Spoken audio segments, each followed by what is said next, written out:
नमस्ते। चलिए आज एक डिटेक्टिव बनते हैं, एक हिस्टोरिकल डिटेक्टिव। हमारा केस प्राचीन भारत।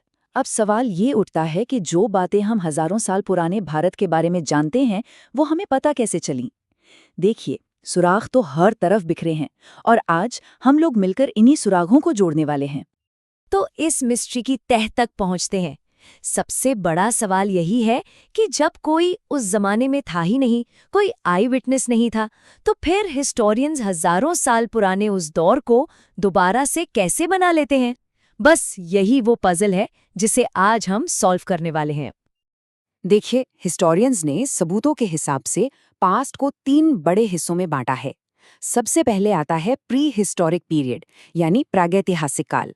इस दौर का हमारे पास कोई भी लिखा हुआ रिकॉर्ड नहीं है, सिर्फ जमीन से मिले सबूत है, मतलब फिजिकल प्रूफ। फिर है प्रोटो हिस्टोरिक पीरियड, यानी आद्य ऐतिहासिक काल। यहाँ हमें चीजें भी मिली हैं और लिखावट भी, पर दिक्कत यह है कि उस लिखावट को हम आज तक पढ़ ही नहीं पाए हैं। इसका सबसे बड़ा एग्जाम्पल है हड़प्पा की स्क्रिप्ट। और आखिर में है हिस्टोरिक पीरियड। यहाँ हमारे पास फिजिकल प्रूफ भी है और ऐसी लिखावट भी है जिसे हम पढ़ सकते हैं। जाहिर है यही हमें सबसे क्लियर पिक्चर देता है। तो एक जासूस होने के नाते हमारी इन्वेस्टिगेशन शुरू कहाँ से होगी? जाहिर है जमीन के नीचे से। सोचिए, एक ऐसा दौर जब लिखने पढ़ने का कोई सिस्टम ही नहीं था, कोई किताब नहीं थी। उस वक्त आर्कियोलॉजी ही हमारा सबसे बड़ा टूल है। ये पत्थर, ये हड्डियां और पुरानी चीजें, यही तो हैं जो हमें कहानी का पहला चैप्टर सुनाते हैं। और ये टाइमलाइन देखकर अंदाजा लगता है कि ये कहानी कितनी कितनी लंबी है। प्री हिस्टोरिक पीरियड मतलब स्टोन एज, ये कोई 100-200 साल की बात नहीं, ये लाखों साल में फैला हुआ था। जरा सोचिए, इंसानियत का वो दौर जब लिखना पढ़ना तो था ही नहीं, पर हमारे पूर्वज वो अपने पीछे हजारों सुराग छोड़ गए।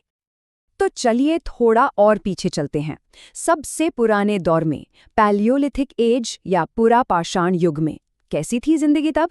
खैर, उस जमाने के लोग शिकार करने में माहिर थे और उन्होंने आग जलाना और उसे कंट्रोल करना सीख लिया था, जो उस दौर की सबसे बड़ी डिस्कवरीज में से एक थी। और एक बड़ी मजेदार बल्कि हैरान करने वाली बात, महाराष्ट्र में ऑस्ट्रिच यानी शुतुरमुर्ग के अंडे के छिलके मिले हैं।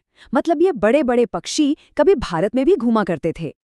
और पता है, कभी कभी ये सुराग इतने पर्सनल होते हैं कि यकीन नहीं होता। कश्मीर में एक जगह है बुर्ज़होम। वहां आर्कियोलॉजिस्ट को एक इंसान का कंकाल मिला, जिसके ठीक बगल में उसके कुत्ते को भी दफनाया गया था। ये सिर्फ एक फैक्ट नहीं है, ये हजारों साल पुरानी दोस्ती का सबूत है, इंसान और जानवर के बीच के प्यार का। कुत्ता पहला जानवर था जिसे पाला गया, और ये दोस्ती सच में बहुत पुरानी है। अब आते हैं नियोलिथिक पीरियड पर। ये वो दौर था जिसने इंसानियत की कहानी को पूरी तरह से बदल कर रख दिया। इसे नियोलिथिक रेवोल्यूशन भी कहते हैं। और क्यों ना कहें, यहीं पर पहिए का आविष्कार हुआ, खेती शुरू हुई और मिट्टी के बर्तन बनने लगे। इंसान अब सिर्फ शिकारी नहीं रहा, वो एक क्रिएटर, एक निर्माता बन रहा था। और हाँ, इसी दौर में पहली बार मेटल यानी कॉपर का इस्तेमाल हुआ।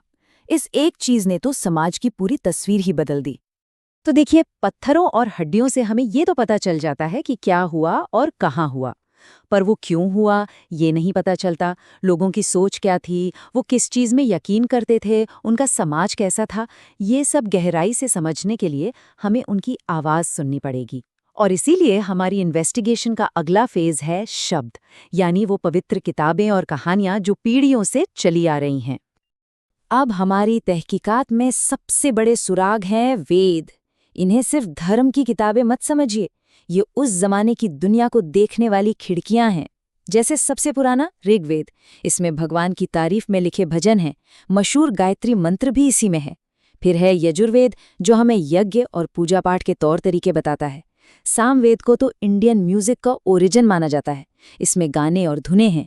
और आखिर में अथर्ववेद, ये बड़ा दिलचस्प है क्योंकि ये हमें उस जमाने के आम आदमी की जिंदगी, उनके विश्वास और यहाँ तक कि जादू टोने के बारे में भी बताता है। और वैदिक सोच कितनी गहरी थी, इसका अंदाजा बस एक नंबर से लगाइए, 108। जी हाँ, कुल 108 उपनिषद हैं। ये वो किताबें हैं जो पूजा पाठ से भी आगे जाकर जिंदगी, यूनिवर्स और आत्मा जैसे बड़े बड़े सवालों के जवाब ढूंढती हैं। इन्हें वेदांत भी कहते हैं, जिसका मतलब है वेदों का सार या अल्टीमेट नॉलेज। और ऐसा नहीं है कि ये सब बस पुरानी बातें हैं। इन किताबों का असर आज भी हमारी जिंदगी पर है।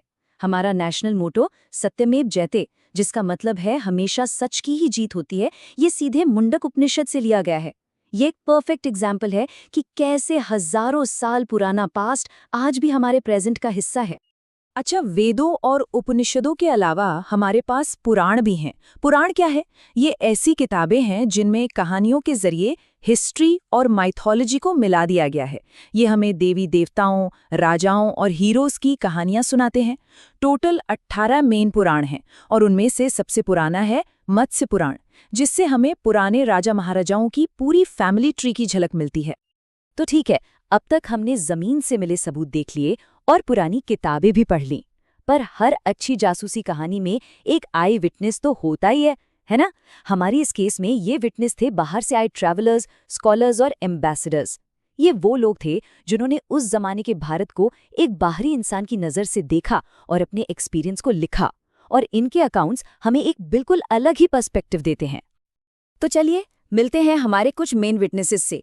ग्रीस से आए थे मेगास्थनीज, जिन्होंने अपनी किताब इंडिका में मौर्य एम्पायर का आंखों देखा हाल बताया। फिर कई 100 साल बाद चीन से आए 2 बुद्धिस्ट मॉन्क, फाहियान और हुएनसांग। इन्होंने हमें गुप्त और हर्ष के ज़माने के भारत के बारे में वो बातें बताईं जो कहीं और नहीं मिलती। और फिर 14वीं सेंचुरी में अरब से आए महान ट्रैवलर इब्ने बतूता। उनकी किताब रिहला उस दौर के भारत की एक ऐसी वाइब्रेंट तस्वीर दिखाती है जो कमाल की है।